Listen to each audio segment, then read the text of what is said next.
Hey guys, welcome back to Death Before Booze, a true crime paranormal podcast. I'm Sam. I'm Jen. And look who's back for Wrestling 2.0. What up? Wrestling Hey, Nick. 2.0. Nick, how we doing? Okay, so like I'm excited. Whenever we do wrestling ones, I get excited. yes, so they are a wrestling family, and I'm just along for the ride, and I try my best to not misunderstand the assignment.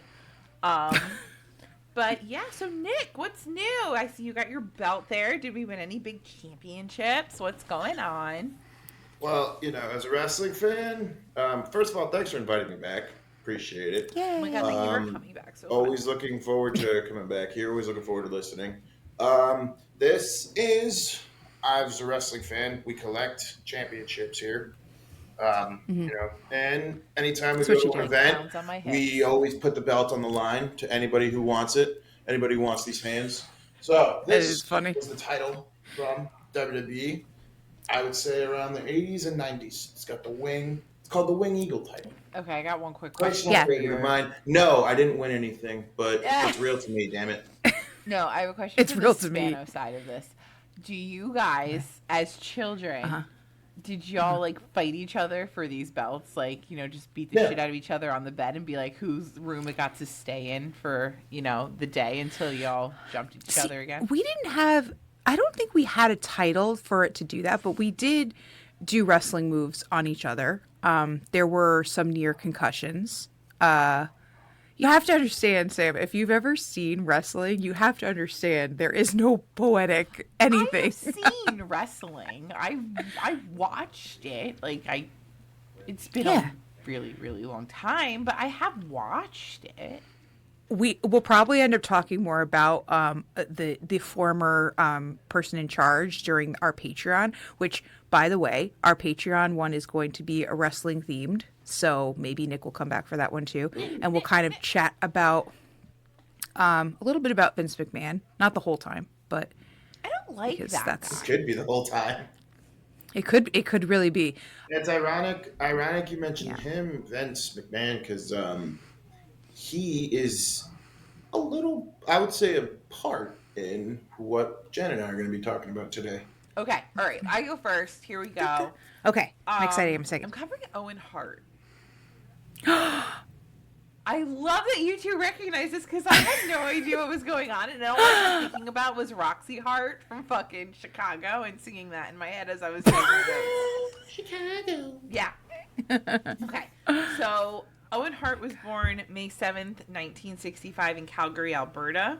He was the youngest of 12 children. So sorry to his mom, Helen's vagina. This is a Jen thing. You pulled a lot of kids out here. This is usually a Jen story. We're doing wrestling. It's all a Jen thing. I'm trying my best. I'm trying my best. I get excited. I know. Okay, so he was born youngest of 12 to Stu and Helen Hart of the Hart wrestling family. Hold on. Of the Hart wrestling family and the Stampede and the dynasty wrestling promoters. There you go. Throw it in your Stanford. Hart first gained wrestling experience in the amateur wrestling division in high school. He also met his wife, Martha Joan Patterson, while he was in high school in 1982. They got married in 1989, and they had 2 kids together. I don't know what his son's name. OJE? Oj. Oj. Okay, Oj Edward Hart and Athena Christie Hart. Yes. Okay. Oh. Now you know. Hart continued I know. amateur wrestling for the Dinos at the University of Calgary. He placed 4th in 1984 for Canada's West Championships. And while at university, Owen wrestled incognito, which means under a mask, as the original British Bulldog. I think it's fun that he's a British Bulldog, but he lives in Canada. Totally cute, do you, boo? It's wrestling, Oh wait, I get to the jolly old England. Hold on. After he graduates from university, he wrestled as quote unquote Bronco Owen Hart at the Royal Albert Hall in London, England. You know what else is at the Royal Albert Hall? I'm going to tell you, and no one's going to care. Any anniversary rendition of Les Mis. Oh. Phantom of the Opera's anniversary rendition thing, and a whole bunch of other really awesome stuff happens at the Royal Albert Hall. Just saying. So these experiences weren't exactly successful, so he went back to Calgary and he trained in his father's Hart dungeon. Then he worked for his father's federation, Stampede Wrestling. Woo woo. Then he wrestled again in England for Max Crabtree's joint promotions in matches that got him broadcast on ITV's World of Sport. So he's starting to come up in the world. Then he moved to a standalone wrestling program, which included the 1987 loss to former champion Marty Jones for the vacant World Mid Heavyweight Championship. But he remained with Stampede for the next couple years till he could hone his skills. In 87, he went to Japan and did the New Japan Pro Wrestling circuit for several tours. Hart's success in Japan and Stampede's working relationship with the World Wrestling Federation led to Hart signing with WWF in the summer of 88, the summer of my birth. You're all welcome. Here I am. Instead of promoting Owen as Bret Hart's younger brother, because, you know, there's like 12 of them, so obviously more of these kids are in fucking wrestling. And all of them were wrestling. Yeah. Yeah. The WWF decided to create a masked superhero type gimmick for him, which played to his high-flying style. So he broke into the WWF as what was known as the Blue Blazer. Okay. With his earliest appearances, seeing him defeat the likes of Terry Gibbs, Steve Lombardi, and Barry Horowitz. In 91, Hart lost the Blue Blazer mask in a Mascara contra Mascara match against Mexican wrestler El Canek. He would not utilize that gimmick again until 98. See? Mexico. I got there. All right. He signed with the WWF for a second time, and there is where, in the WWF, the popular Hart Foundation, which was composed of his brother Brett and real-life brother-in-law Jim Neidhart. Neidhart, yep. There you go. Then they split up.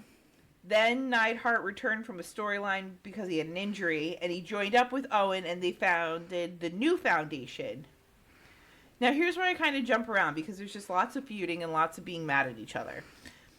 So, Owen suffered a knee injury in 93 in a match taped for Superstars against Bam Bam Bigelow.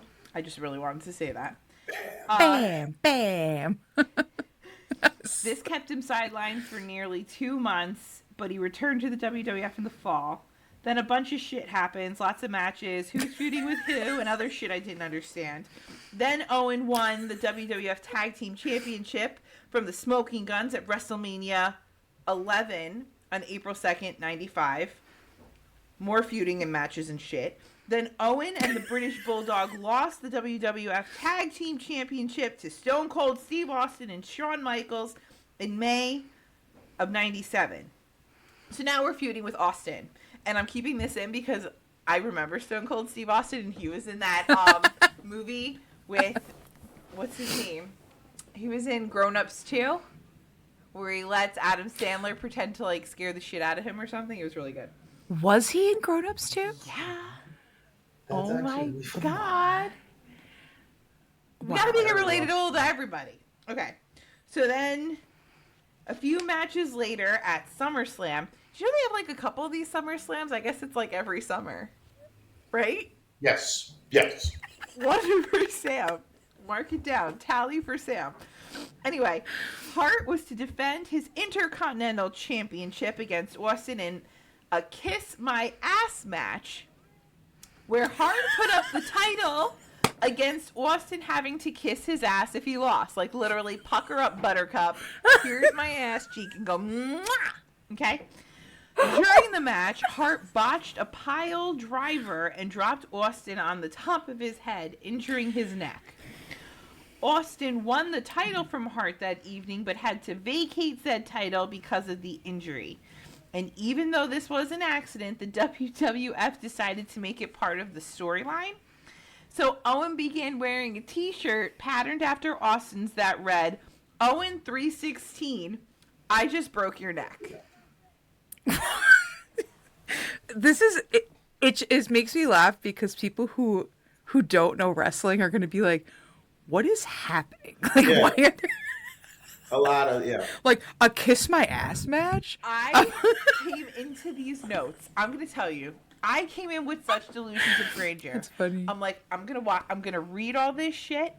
I'm gonna watch a couple clips and I'm gonna understand what's going on. I'm going to make sure and impress you two and be like, look at what 10 minutes into writing these notes. I got past his personal life with his 11 siblings and finding a wife in high school and went, what? So everybody else who's out there in their car driving around going, I'm getting it. It's okay if you're not. Don't fool yourself. We're just here to have a it's good funny. time. All right. So then, where are we? Oh, more feuding with people. Then he beat The Rock before The Rock was The Rock. Then he broke some guy Shamrock's ankle. That became a feud that didn't go anywhere. Then in a different SummerSlam Shamrock's match. He did. It's just like, you're like, I don't know, some guy named Shamrock Some killed guy him. He named killed him. Shamrock I don't know. got his ankle broken in a match. That wasn't good. That was a feud. And nothing happened with it. Oh my god. Okay, then there was another SummerSlam where Hart, quote unquote, accidentally injured Dan Severn. And this is where Hart kind of quit the WWF and they kind of tried to make it into like a legit thing, but then all of a sudden, who comes back but the Blue Blazer? Oh shit. And then they're like, no, that's not Owen Hart back in his old persona that, he's done for how many years that he kind of got away from, and now it's definitely not him coming back. So this is where I wrote, dude, I swear this is getting more and more like a soap opera than Days of Our Lives, but we'll go with it. You picked a great family to talk about a soap opera. I know. You're not even scratching the surface with that family. I know. Do you know how long the Wikipedia page is on this man and how many other Wikipedias go to this Wikipedia? This is what I mean. Like, Yeah, I was I know. like, I am going to be the authority on this Owen Hart by the end of these notes. I started last week. I'm going to do this. I did not do this. I did not. I was done. Okay. But you're doing a great job. Thank I think you're doing a great you. job. Oh my God. I tried my I think you're doing a great job. Nailed it, yeah. Nailed it, right? I'm doing good. So, on January 25th of 99, in the midst of the Blue Blazer angle, Hart and Jared, I don't know who that guy was, defeated the Shamrock Dude and the Big Boss Man for the WWF Tag Team Championship. And then we get to May 23rd of 1999. So this is called the Over the Edge pay-per-view event. And Hart was in the process of being lowered via a harness and a grappling line onto the ring from the rafters of the Kemper Arena in Kansas City, Missouri. So he's getting ready to fight that Godfather dude again. So now he's in this Blue Blazer outfit. He's like, Godfather. he's the Godfather guy. I don't No, I'm just remembering, okay. because this is, as a wrestling fan, this is just bringing back, Okay. stuff, because, as you just hear this stuff, you're just like, oh, man. Then you hear the Godfather, you're like, oh, yeah, that's who. I the mean, what a match great was. movie. Scorsese, Wow. right? It was amazing. Okay, Totally not related to the movie. So now, because of this whole rebirth of the Blue Blazer, he had more of a, quote, buffoonish superhero character. So they were trying to set up this big dramatic entrance that was supposed to end in a gag. Like, he was supposed to come down Mission Impossible style, but then get tangled up and, like, face plant onto the mat, and that was what was gonna start the thing. Unfortunately, he did have a quick release mechanism, so that way he could do the pound onto the mat and start the thing. As he was being lowered from the ring, Hart fell 78 feet, landing chest first on the top rope. It is suggested that he was probably trying to move around and get comfortable between the harness with his cape on, like trying to make sure that he could do the move correctly. Yeah, he did it. Yeah, he had a big feather he had blue a cape. and may have unintentionally triggered the early release. So television viewers did not see this incident because as the initial descent started, they were still doing like a pre-taped mashup to introduce the match. And even in the arena, everything was darkened. All that was on was the monitors, also showing this pre-taped mashup to introduce this match. Afterward, while Hart was being worked on in the middle of the ring by medical professionals, the live events broadcast showed only the audience. Meanwhile, the WWF television announcer Jim Ross repeatedly told those watching live on pay-per-view what had just happened was not in any way a wrestling angle or storyline, and that Hart had been badly hurt, and was emphasizing the seriousness of the situation. Hart was transported to Truman Medical Center in Kansas City. While several attempts to revive him were made, he did die due to his injuries. The cause of death was later revealed to be internal bleeding from blunt force trauma, so his aorta had been severed. He had bled out in just minutes, and he passed away at 34 years old. WWF and that horrible man Vince McMahon drew controversy when the company chose to continue the pay-per-view event after Jim Ross announced Owen's death on the live broadcast. Over the Edge was never commercially released on WWF home video, although it was available on the WWE network in 2014 for the first time since its original date. Other than a short memorial that was added before the show began, all footage and mention of Hart had been edited out. There's a special episode of Raw is War that aired on May 24th in 99, so this is the night after the death, and it was dubbed Raw is Owen. It was broadcast live from the Kiel Center in St. Louis, and the tribute show scored a 7.2 Nielsen rating. I'm going to go with that's some sort of wrestling thing. No? I believe Nielsen rating is millions of people that watch. Oh. So that was the 7 million people that have watched. That's nuts. Well, that made it the highest rated special episode in Raw history and the third highest rated Raw overall.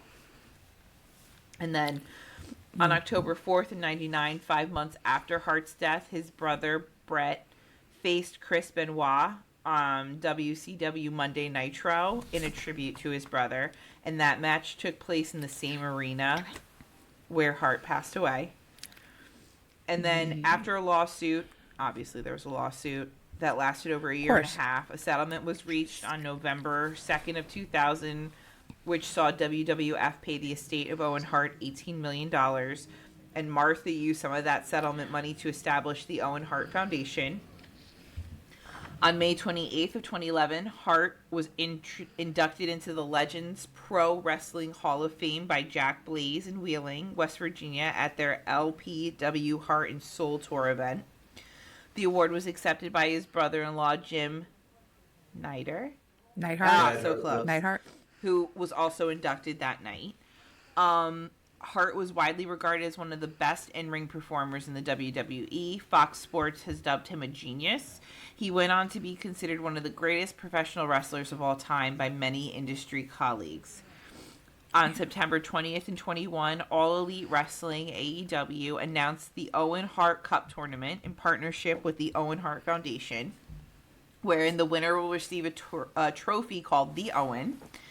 The company also announced production and distribution of original Owen Hart merchandise, action figures, and Hart as a character in AEW's console game AEW Fight Forever. Now at your local Amazon. Okay, so now on to the very short haunting that is this. Employees at Kemper Arena to this day claim to see Hart in the rafters in his blue blazer costume prepping to get ready for this stunt. It's also said that people have witnessed the cable and harness slung over the rafter and start coming down, as it did the night he passed away when everything happened. Oh, wow. Some have claimed to have seen the entire event play out residually. So, like, they see a form and, you know, the blue blazer come crashing down.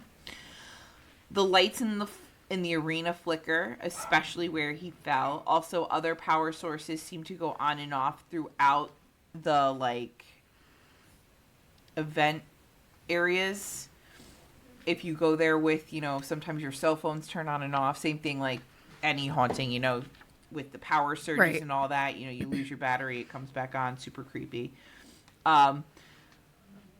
Others have claimed to hear him checking his cable and his quick release up in the rafters, like, when it's quiet before an event. There have also been reports of seeing him pacing the floor where he died. His presence does seem to amp up during wrestling events whenever they're held there. Many employees as well as talent claim to have seen him backstage milling about, or like kind of going in and out of the rooms and looking around, and not just in his blue blazer outfit. Him wow. walking around. And he's also seen in many closed off areas. And I know that one was really quick, but that is the very sad, unfortunate death of Owen Hart and his haunting in Kansas City. Honestly, when you mentioned Owen Hart, I was like, okay, I see where this could be a ghost connection because of how tragically he passed. And like I can see like the residual stuff, but that was, even today, that whole thing is very big controversy. WWE officials, Vince particularly, wanted him to practice, wanted him to do it a couple of times because they wanted to see it. And but Owen, he was terrified of heights. Yeah, he kept saying no. I was like, I'll just do it when I do it. Don't worry about it. It's going to look fine. But they kept testing him like the whole day, being like, no, we got to practice. And he's kept being like, no. But he had done this. I'll do it one time and we're good. He'd done this actual stunt at a previous Raw years prior. And it was like they were trying to pay homage to that first time he did it. And the first time he did it, he hated it so much. He's like, no, we're going to run with this. We're just going to let it go. I mean, I can understand that because that is really high. Like, I know Shawn Michaels did it, like his coming in, and he did it with the, like that. But I don't think that there have been any people who have done a stunt like that since. Like, why. like the Shawn Michaels. I mean, correct me if I'm wrong. Like that, like, I mean, I will just say, like, I haven't seen a lot of them because it just, like, it could be viewed as tasteless in wrestling fans' eyes, like some of those pure wrestling fans who are just like, why are we doing this? Why are you giving yourself the opportunity to have this happen again? You can do something so cool. So much, you could do something so much simpler, like, and not have someone die. But I feel like this guy Hart wasn't, like a bad guy all that often. Like, yeah, he fucked up a couple times, but it wasn't like he ever had the, like, I'm a bad human person. No. I mean, other than the, like, I hurt so-and-so bad by accident. That whole thing with Steve Austin when he broke his neck, that's a gimmick. Like, after that, anything after that where he's like, I broke his neck. Oh, yeah. I'm so cool. Like, look at me. I can hurt people. I'm so cool. And if you hear Bret Hart was told that, like, from Owen, like, man, I fucked up. Like, that's so. From Bret, like he said, Owen felt horrible, but Owen, according to Steve Austin, never apologized, and that still rubs Steve Austin the wrong way to this day. Yeah. So it's weird. It all depends on what side you're on. But looking back, but that was everything about Owen Hart. When you hear him talk about, like, wrestlers who talk about him, talk about how he was just clean. So he was a really amazing professional wrestler who was really ahead of his time. Which, it's actually funny that we went to, like, personality-wise, because the case that Nick and I are doing... Ready. Yeah, I'm so ready. There's a facade going on. So we're talking about the case of Jimmy Snuka and the death of his girlfriend, Nancy Argentino. Snuka. So, yeah. So, actually, okay, when I was reading up on him, his name is James Wiley Reiner. Smith. Not... Yeah. I didn't get the Smith, but isn't that weird? Like, there's nothing in there. Like, Smith. It's like the... Did he sneeze and come up with Snuka? Because that kind of happens to us. I don't know. He's the Superfly, Jimmy Snuka. That was his persona. But he actually didn't come up with that until, like, but we'll get there. So he was born in the British colony of Fiji Ooh. in May of 1943. He moved with his family to the Marshall Islands and then to Hawaii. He was in amateur bodybuilding in Hawaii in 1960, so he earned titles like Mr. Hawaii, Mr. Mr. Steal Your Hawiki? Girl. Hawiki, and Hawiki. Mr. North Shore. Yeah, Hawiki. There you go. That's it. I was like, Yeah. Names. He joined professional wrestling in 1968, where he moved to the mainlands, where he wrestled for NWA Pacific Northwest Territory. And this is where he took on the persona of Jimmy Snuka, which, again, I don't know where Snuka came from. I don't know, but this is where he started that. Cool. And he added Superfly, because Superfly, like, he started off as a heel, and then eventually he became a face. And again, like, I know we talked about that in the last one, but like, heel is just like the bad guy, and then the face is like Good guy. basically the superhero, the good guy that you want to win. So he was like the Superfly, and everyone was like, whatever. So he joined WWF in 1982. He did win over the crowd popularity wise, despite being a bad guy, which is totally normal because it happens all the time with a lot of people. Like John Cena, before he was the John Cena everybody knows, he was Thug John Cena, and he was such a great bad guy that everyone was like, wow, I love this guy. He'd come out with the chain and like the word life. And be like Marky Mark at one point. Yes. Okay. That was his like, but everybody liked him, even though he was supposed to be a bad guy. So like, I mean, I like him. yeah, he's a great actor. Oh my God. He did So- the most, what are those for the kids with cancer? Make-A-Wish. He does the most Yeah. of those. I like him. Yeah. So Jimmy continued to wrestle for WWF until about 85. He went to Japan and he entered that circuit. Then he came back in 89. There's a lot of, again, as Sam put it, there's a lot of wrestling and shit going on in between. A lot of feuds and matches and shit.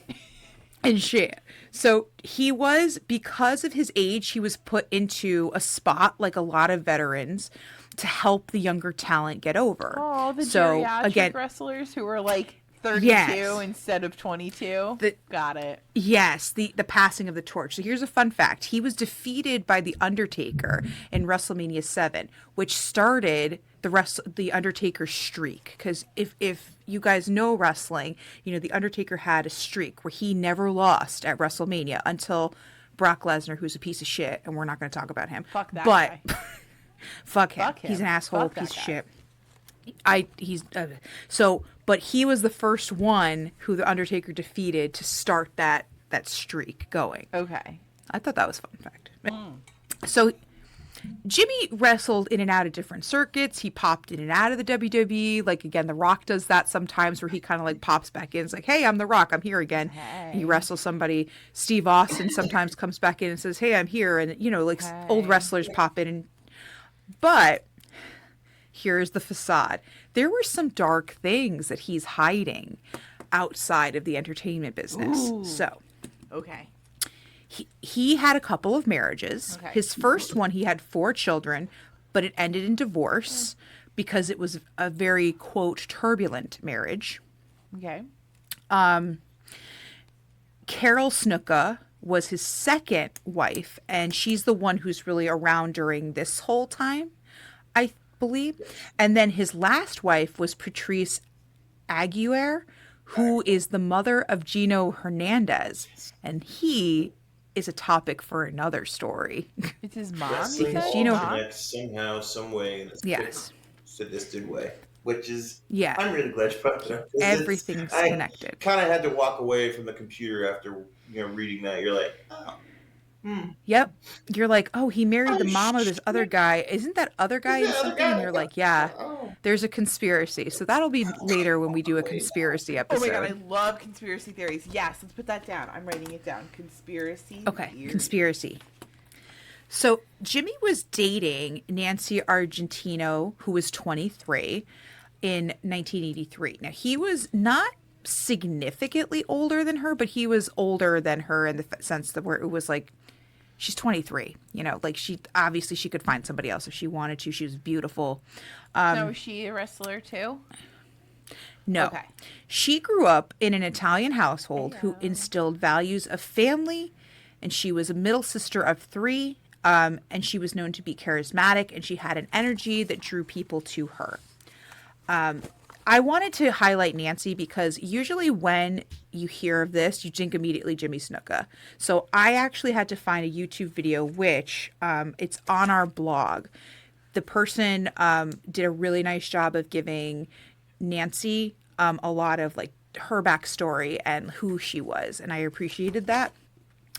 Jimmy had met Nancy at a time and when his career was at his peak, but his life was kind of spiraling out of control because when you're in this fame, sometimes you get a lot of pressure.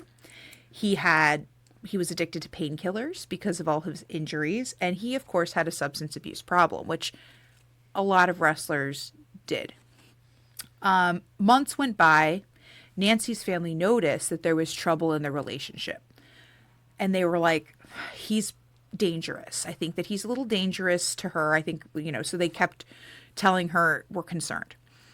They would often see bruises on her. Oh, no. I don't like that. But Nancy was determined to stand by him and to stand by his struggles. So again, we talk about this all the time, but like domestic abuse, it's not so easy to walk away. So I know that people are like, why didn't she just leave him?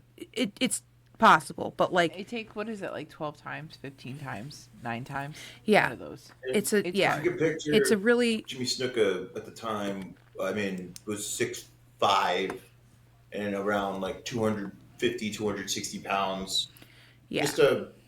Just a big guy, just a huge man. Yeah. With who's with a bodybuilding background, who's like, Right. strikes fear, very intimidating. If you've ever seen pictures of what Jimmy Snuka looked like back in that time, I mean, people were saying he was going to be Hulk. He was around before Hulk Hogan, and people were saying like Snuka, Who we don't like either. Oh, we don't like Snuka it. was, and how big Hulk Hogan was in wrestling. Yeah. There were signs of Jimmy Snuka being that guy, of being the man who would be the Hulkamania. The Hulkamania, Because he was so different. Because he was big, strong. But he also was doing stuff where he jumped off the top rope and he did dives over the top rope, which wasn't seen in the WWE because there was a lot of bigger guys like him, but a lot of plotting like punches, just a lot of shoulder blocks. But with him, he was running off the ropes. He would wrestle without shoes. Another thing that would just make him. I'm just saying, just stuff that would make him different, and just it's such a weird thing. First But off, like, I feel like that's a recipe for broken toes or athlete's foot. So let's not do that. But to put like his like accolades in perspective, like he's big, strong dude, but he could also was really athletic and really ahead of his time for wrestling, of what it is to become. And so that's. But to bring up another reason, maybe physical intimidation for him, because you just look at him, he's just big guy. So she's afraid to leave, which could be, again, the idea that this whole thing of like fame was really. He was really big at the time. He was like a household name when you were watching wrestling. So the fact that he was struggling with this, it could have been she wanted to stay with him to help him through that. But it also could be, as Nick said, an intimidation factor. So like, I'm kind of picturing her even as like though, a 5'2", 5'3" little. Yeah, she's. I mean, her pictures of Italian her and girl. him are on the blog I have there. But like, she's very petite. It's like she was petite to the point where it's like he could pick her up over his shoulder and walk away with her, no problem. and throw her. Yeah. Exactly. Yeah. So it's essentially, Now, in January of 1983, Jimmy had already been arrested for domestic violence against Nancy. Oh no, I don't like that. She tried to leave during an argument, but he pulled her back by her hair and slammed her into the wall. Oh no, don't. Charges were dropped because Nancy decided not to press charges, but the file indicates, quote, Vince McMahon tried to talk her out of making the complaint against Snuka. Have I mentioned in this episode I can't stand that fucker? Can I add something to that, Jen? Some more Absolutely, of you that. can. So, the cops were called on them because there were noise complaints from other Oh. people being like, "We think something's going on," and She's the dying cop, over there. Go save her. Those types of Yes. noises. Yeah. the story indicates, and the story goes, the police report is that it took 8 cops and 2 dogs to get this man to the ground and have him stop. And there was reports that there was a lot of blow in his system, and there was blow found in his room, which he and Nancy had at the time. And just another side fact here: Nancy, before dating Jimmy Snuka, dated Hulk Hogan. Did she? Yes, I Really? didn't. and she was She has a younger, type. and he was young, and she was younger. If you think about it, Yeah. so Yeah, that's gross. I hate Hulk Hogan. there, Okay, but, goodbye. that has nothing to do with Hulk Hogan. You know, No, it I'm just, doesn't. I It just doesn't. thought that I was, just don't like him. again, just an interesting thing. But I used to just like to him, but add to now that that, you that don't like was him, I don't like him either. people called the cops on them. She didn't call the cops. Yeah. People, more than one Yeah. source was like, "We think something's happening." Like, and Which the first group of cops showed up, and they were like, We need "We need backup. backup. Did you see this guy?" did you see and this guy? and like what Oh, the shit. story goes is that, yeah, like Jen said, charges were dropped. The story is Vince coerced Nancy to be like, "Hey, you didn't really get hurt. It's not that bad. Like, like you're okay. Everything's fine." This Right? case of money says you don't want to file that attack on your husband. How does that feel? There was Do another you need thing. 2 of these cases? Because I have 3 in the trunk. There was another thing too. Yeah. Where, she like they all he had to do. I guess not all, but really his punishment was to make a donation to a charity. Yeah. And Okay. that was the punishment he got, was out and Yeah. doing whatever. So everything about how every police report is gonna get told is just I have so many questions, but I mean, The 80s were well, a because time, man. but also when Vince McMahon, who has, you're right, like 5 suitcases of money ready to be like, hey, this is fine, right? You're okay. For him to be like, we don't need to, like, it's possible that they cut out things. Like the police report says something and he's like, you don't need to include the blow, right? You don't need to, Yeah. you don't need to include that, right? Like he's got to go on stage and do his thing tomorrow. You can't. Like, just it's remember, fine. this was the 80s. This was a time when the WWE was making rounds in like the areas where it happened. I want to say it was like, I'm not going to actually say it because I don't remember, but it was a smaller place in New York, and WWE Mhm. was there like every 3 weeks, and that's, gives the town a financial boon. Every town they're in gets a Oh, boon. Like, yeah. they get, people come there, people want to go there, they get money. So yeah, it's more or less just like a don't have this happen again type thing. Then I'll throw Yeah. you a but pizza please come party back. if you let this one slide. Yeah. Dunks will be at your door tomorrow morning. well, Like, don't do this again. We're upset, but like, you could still come back. yeah. And it's unfortunate because this was like the first time, but her family kept getting more concerned Well, because of yeah. course, so her sister even tried to intervene and kind of be like, hey, I'm taking you away from there. Like, you're not. But it seemed Nancy was unable to or scared to sever the ties. So maybe she knew, like, okay, this isn't okay. But like, maybe, again, it takes 8 police people and 2 canines to take this man down. He's huge. Like, this guy's freaking monster. He's out, Like, he's roided up, man. right. Like, there, and that's especially with all that in your system too. You've got the blow. You have the steroids, which we assume he was on And the police steroids report too. says it was a superhuman strength that they experienced. Yeah, No, it's a superhuman strength. Like it's not No, you it's superhuman. He called see was the on blow. guy, that drugs. kid is just It's superhuman called It's called blow. Okay. like mixed with some steroids. Like we got this. Throw in Like some, I don't know. So throw in a pinch of rage, and this is where you're at. right. I think Jen, I'm not sure if you were gonna go into like Jimmy Snuka, like how he was handled by the WWE. Like what? Handled? No. Okay, so I think it's important because I think to add a part of this, I think Nancy was definitely scared.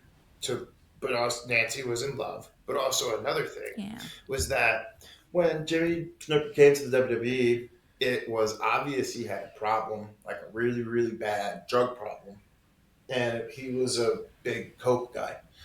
So I feel like everyone at was the, at that yeah, so time. I'd say it was I'm the like, and I 80s. don't understand. Like, coke was just apparently it's just everywhere back then.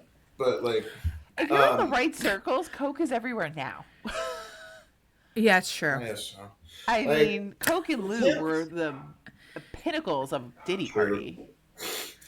Oh, Okay, just don't mix them together. a diddy party. So like, she was dating him, and like, she was with him when when WWF hired him, and there was a person he was with at the time. His name was Buddy Rogers. He's the original Nature Boy of wrestling. Was one of the most well respected men in wrestling.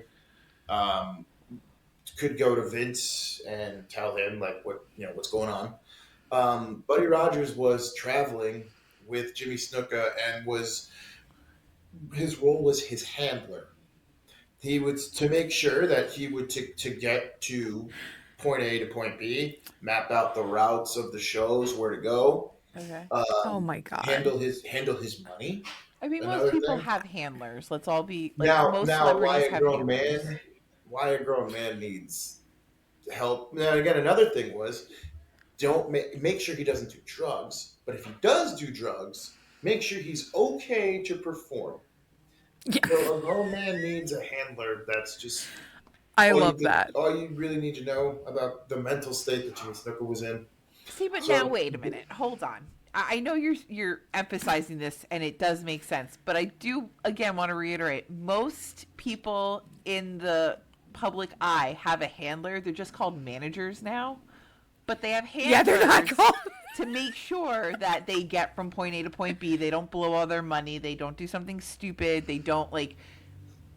It's their PR team. Like that's what this is. So I mean, I understand what you're saying. A handler probably in the 80s was a lot different than a handler currently in 2025, but grown men still have babysitters to make sure that they get from point A to point B, especially when they're doing Yeah. drugs at the bar all night and they have an appearance in the morning on like Good Morning America. yeah, Uh, like it's that's true. So Buddy Rogers went to Vince at one point. Was like, I can't do this. This guy's See, crazy. that This guy's there crazy. it I is. can't do it. And Buddy Rogers tells an incident where they were driving, just talking, shooting the shit, doing whatever. He pulls out a vial of cocaine from his pocket and just rips it. And Buddy Rogers is like, dude, what are you doing? Like, We're in the car. yeah, You like, get what do you do? Like, and Buddy Rogers said, he continued to say throughout until he passed, like, Jimmy Snuka was the nicest person I've ever met. But when he was on the shit, he was a different person, and I never wanted to be around him. Oh. And I can he understand told Vince, that. like, I can't do this. I can't, like, this no. Get someone Yeah, else. yeah. And then what was told was that Buddy Rogers and Vince got to Nancy, who was like 21 at the time. Mhm. I was like, not only are you his boyfriend, Girlfriend. you are going to also be the person who maps out his routes. You're going to be his manager. Oh no, hate You're going to be that. his manager. And then she Yes, didn't- yes. No, They don't did, like that. and she was. Did she get paid for this job? Now that I don't know, but I don't There think would she not was be the enough money in the role. world. She was the role that Buddy Rogers had with him, except she never got on TV because Buddy Rogers was his manager. So Yep. she did Right. everything Buddy Rogers did off TV, and then Buddy Rogers was on TV, just making like cutting promos for him and Right. walking him up and so I think that's another thing was that she was in a situation where she was in a little bit over, not a little bit, way over her head, where she was not only Yeah. a love interest, but also she got basically coerced into being like, no, figure this You have shit no out. way out. Otherwise, this is your fault. Right. Because now And think for about it, someone like at from like her, 20, 21 years old to be given that responsibility. like this man's whole income, well-being, life rides on your shoulders if you don't get that. Yeah, that's a Right. lot of responsibility for a 20-something. And by the way, he's the face of the company. Yeah. At that point, Make sure so he it's- gets to TV, asshole. Like, yeah, and I mean that's hard, and so it makes complete sense that things would go south because you're like, she's not qualified for that. I mean, maybe they did pay her not what she signed up extra, for. Not enough. but that's not what she Was signed up not for, enough. and that's not. She has no background in that, so Riggs doesn't like this So- setup either. He's definitely weighing it right now. He hates it. So May 10th, which is literally just months after the whole domestic violence thing, Jimmy and Nancy checked into a hotel close to one of the venues. She accompanied him to the taping because that's what her job was. And then they returned back to the room where he said she wasn't feeling well. Oof. So he tells various versions of what happened next.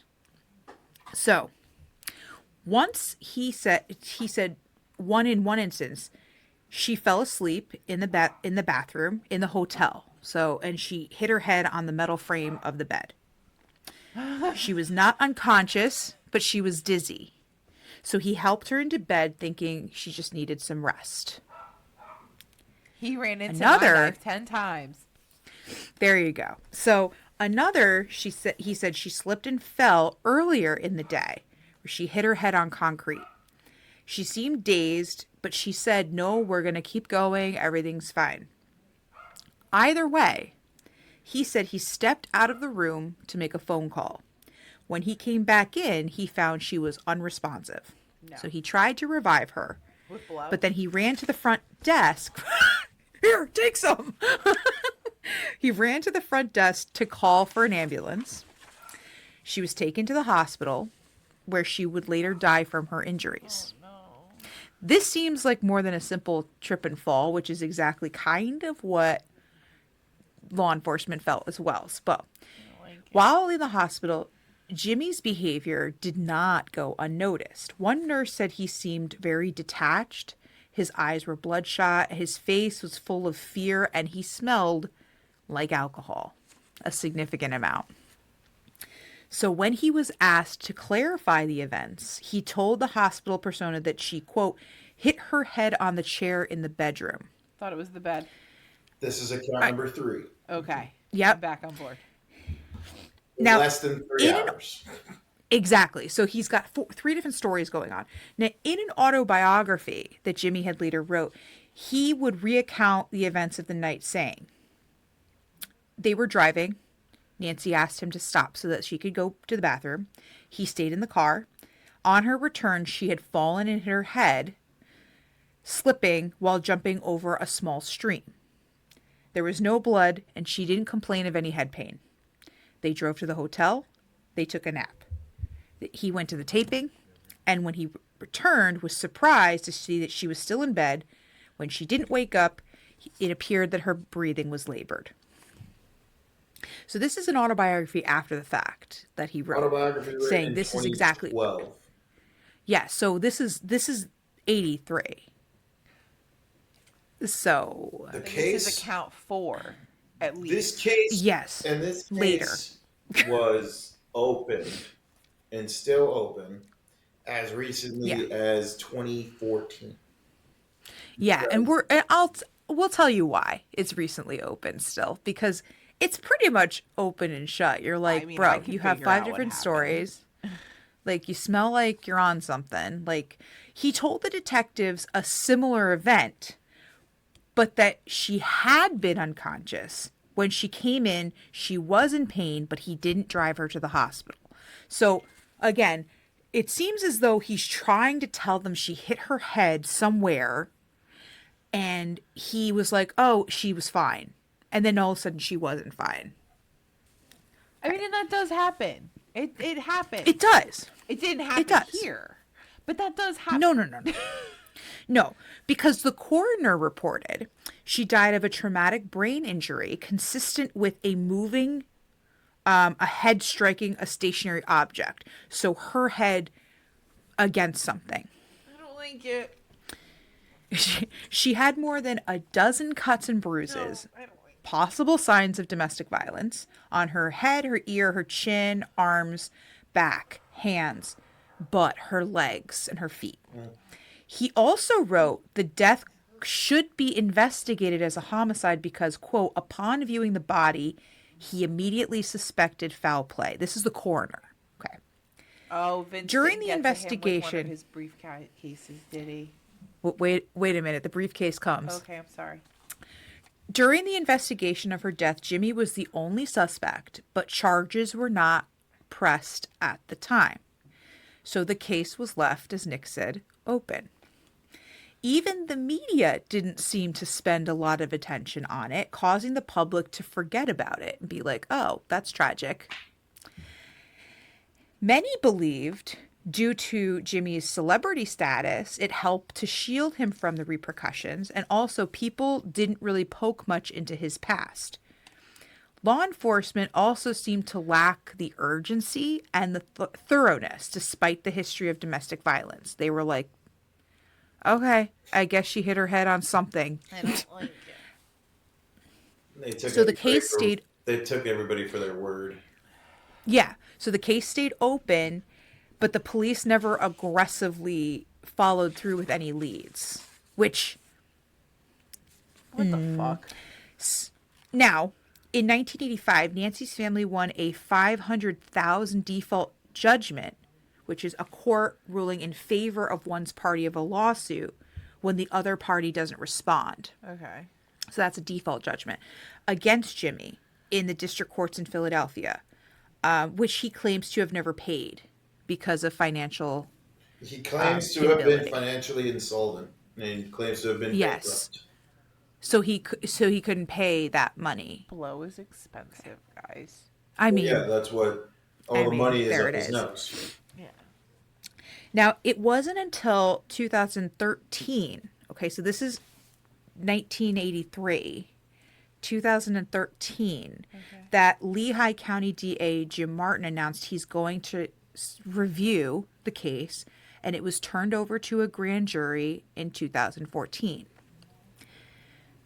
So, September of 2015, Jimmy was arrested and charged with third-degree murder and involuntary manslaughter. Finally. So, third-degree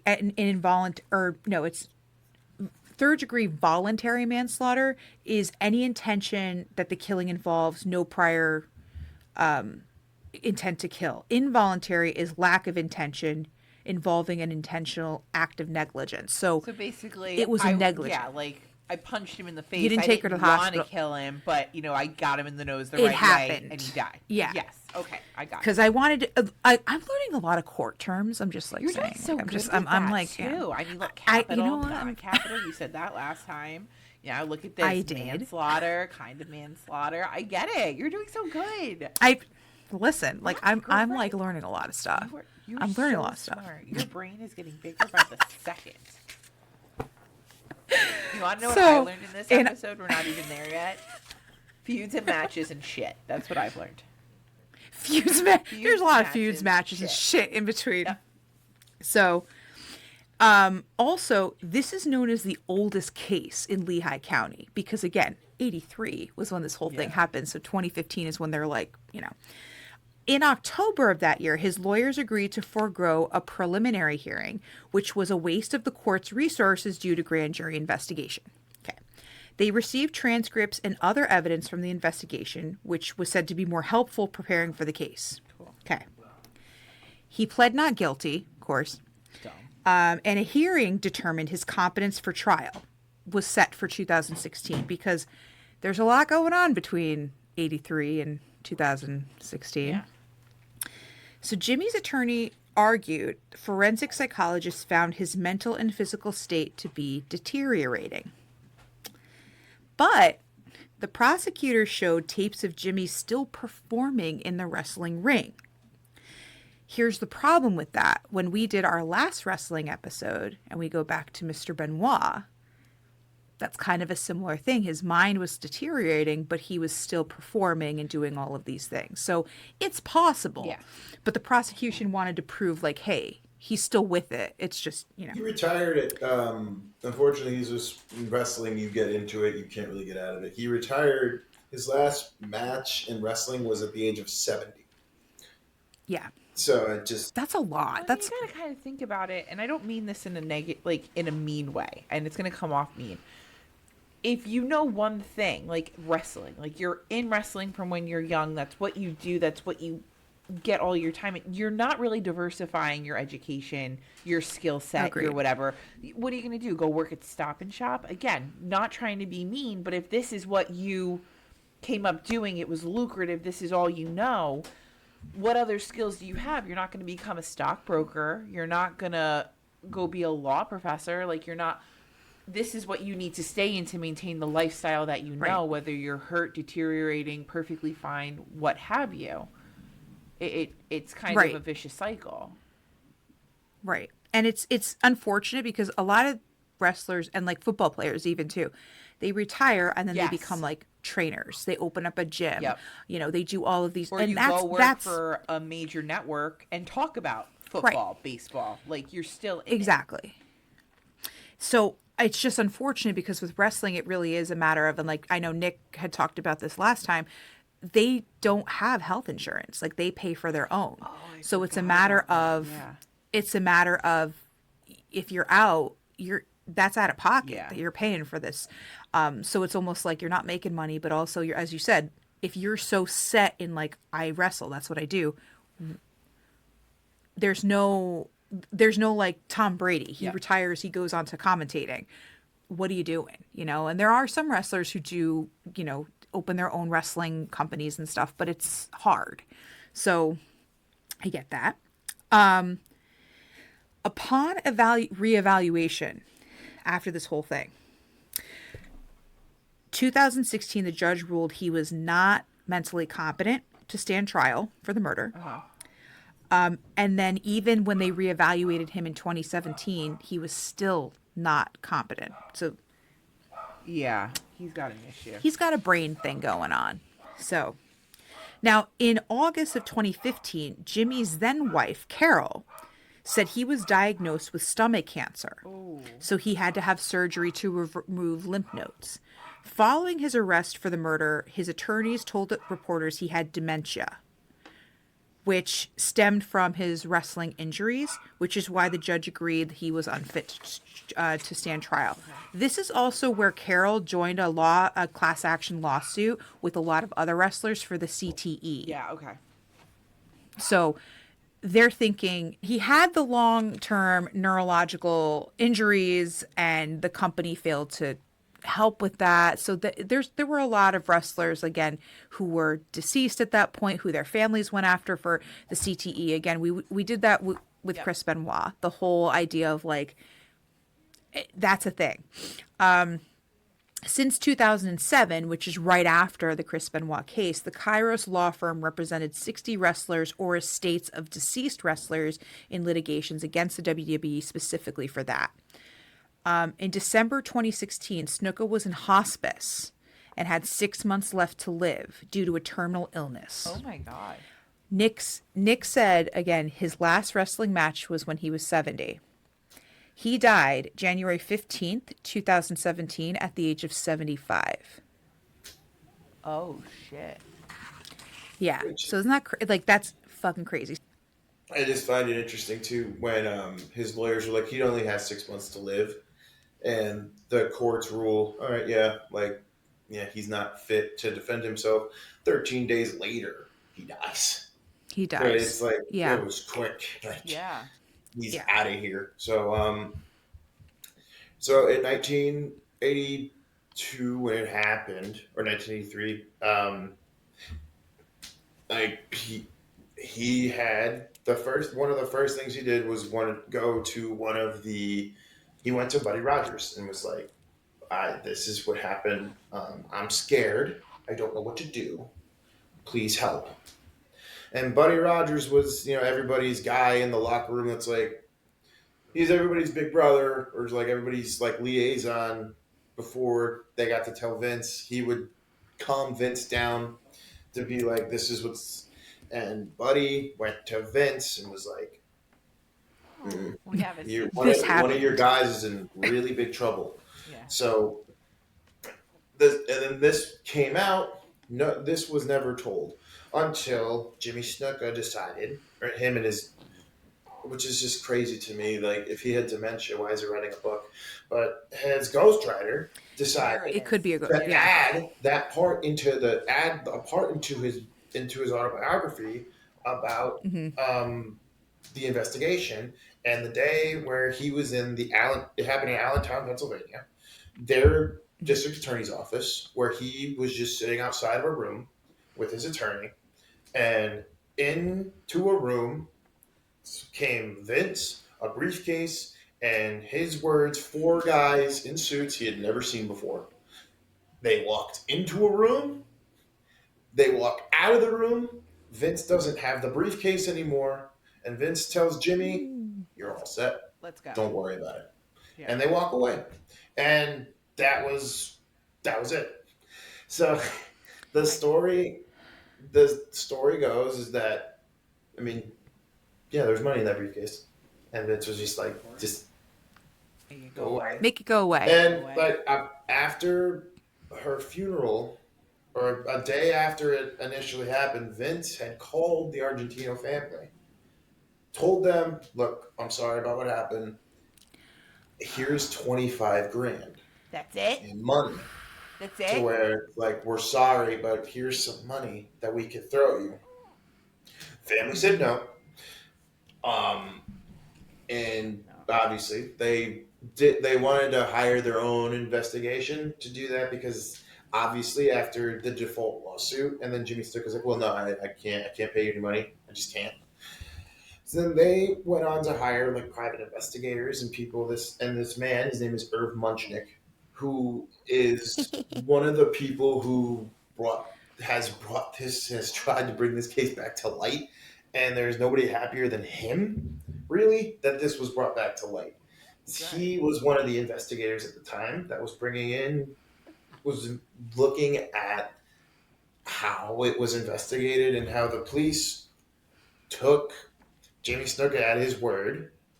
And then when he said, like, oh well, she was going on the side of the road, like, to go to the bathroom, they never investigated the spot on the side of the road, the alleged spot. Nothing this was is the ever. nicest way possible, and probably from my own perspective as an Italian American woman coming up in this world, I would never just pee on the side of the road. You're finding me a fucking truck stop, and even that better be to my fucking standard. So I find it very hard to believe that we would just go pee in the woods off of the fucking turnpike. No, sorry, homeboy. Find me a real place with four walls and a toilet. At least. And again, another. So Jimmy Snuka's book came out that said that happened, and then there was a wrestler that all these years later what came out and was like, I used to travel with Jimmy Snuka and Nancy all the time. Like, and he was like, yeah, he trained me he's like, Jimmy is my friend. Like, they were both my friends. Like, I love them. And he says, I was there that day driving in to Allentown, and we did our own thing afterward, because that's just what it was. We're wrestlers. We travel we travel yeah, together. we travel together. Yeah. I'm not going to wrestle on the show, but I'm going to obviously hang out with you guys, because what else am I going to do? So the night it happened, he's like, yeah, I was there with them. And Cruz had asked him, was like, what? So did Nancy ever go to the bathroom? He's like, no, Told you. That shit never happened, apparently. Told you. So his thing was like, I used to travel with them all the time, and he knew stories, but no one ever thought to talk to him To him. because he was just kind of another wrestler who was, there. But so the police and what going back 30 years, you'd think a lot of the people who were investigating, have gone on, retired, done other things. Oh, no. A lot of people are still, that coroner who still wrote the report is still a coroner and still one of those, still like, this is BS that this has been open. This is the one. The lead police investigator is now the chief of police of Allentown, Pennsylvania. And Allentown, although it sounds small, like it's not exactly small. It's at the time. At the time, yeah, but now small enough to where they could accept a bribe. Hint, hint, wink, wink. Yes. Supposedly. And it's fine. And when he went on to talk about it, his big thing was, well, everything in the parameters we did, the police department, we did the best we could. And they asked him about this alleged third person that was in the car. And he says, well, I may have heard that. I may have, but, So he has said, now that was brand new information to everybody when it came out, but he knew it 30 years ago, never acted on it, didn't do anything to talk to anybody about it, didn't find out the person's name. I'm getting major JonBenet Ramsey vibes right now. Like, we heard all these things, but we never acted on them because the parents did it. Yep. Yeah. That's what I'm getting. Really, nothing was ever acted on, and any time, and one of the big things that was brought up was that because Nancy's family was from Brooklyn and the attorneys they hired were from New York, trying to get anything from people from Pennsylvania is just a little. I mean, they don't like you there, and so, but the case was still open, and it was ruled an accident, and the police had the balls to go to Nancy's family and be like, maybe she had a congenital condition where, like if she hit her head, like maybe she's more susceptible to dying, and that's what they said. Yeah, if you hit your head hard enough, and that's what they left it. Yeah, her head wasn't hard enough. So her skull. Yeah. Her skull. Yeah, and her skull was through osmosis, just like, and it's crazy. And he's the chief of police now for Allentown, Pennsylvania, who accepted the bribe. Supposedly, because allegedly a bribe. Because we don't know what. Maybe they had. Maybe they had donuts in the briefcase. We don't know. Another theory is that the mafia was involved, because the mafia was apparently Vince had a say, and like the mafia and Vince was trying to get involved in sports betting. Hold on. It's not as crazy as it sounds, because the mafia is involved in sports betting and gambling and rigging sports. Yeah, probably not. Remember back then, especially more people thought pro wrestling was real. You know how much money they could have made? Like, can I tell you, there are still people out there. It's outlandish, but I don't think it's. Let me drop that. Yeah, no, there are. Drop it right there. Well, usually people know that the storylines are already predetermined, but like, the 80s, But you're right, like the 80s people. Like, you can make some but even now, you're right. Even now, you're right. Like, fans run in the ring all the time and are like, "Oh, fuck you!" And it's like, "What are you doing?" Like, relax. Dude, I get back then, like, there were so many more rules of like that made it seem like it was real, because like you couldn't travel, like good guys couldn't travel with bad guys, and like if you were feuding with or in a rivalry with someone, you had to stay as far away from them as possible. And if you were seen together in public, it's like the worst thing ever.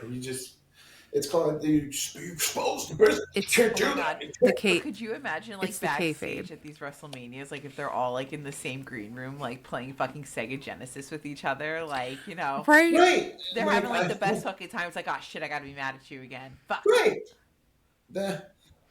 So it's unfortunate in this case because like they're obviously, Vince stuck his Incompetency at foot. best from the Allentown Yeah, Police Department. but They now it's dropped the still ball. not Yeah. solved. No, I Like Oh, will. it's her solved. case isn't I've solved. solved it right here, right now. I know Well, exactly what but it's happened. not solved, but it's closed. So all records are Yeah, made public. because it's an accident. I So solved it. everything is. I know what happened. But yeah. But it So wasn't that's it's until Jimmy Snuka wrote a book, which remember wrote a book. dementia, but it's an autobiography. He had a ghostwriter, so clearly, like He told somebody his story. somebody told him or something somewhere was like, "I want this in the book," and the testimony from the Tonga kid, which is his name, all 30 years later was like, "Yeah, they were like." That's the only reason why that the Jen, you had mentioned person's name at they were going to review the case.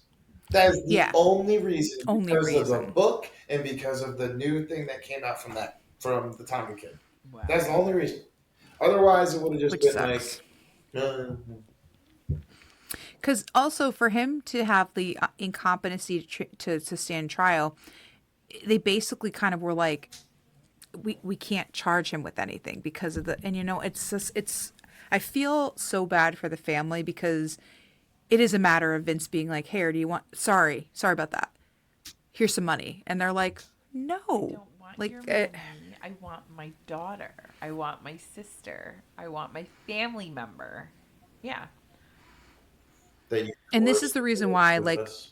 as we watch things like with Vince McMahon kind of like come up, you're like, there's a lot of sketchy shit that goes on behind of anything. I don't know if but I've like, said it yet.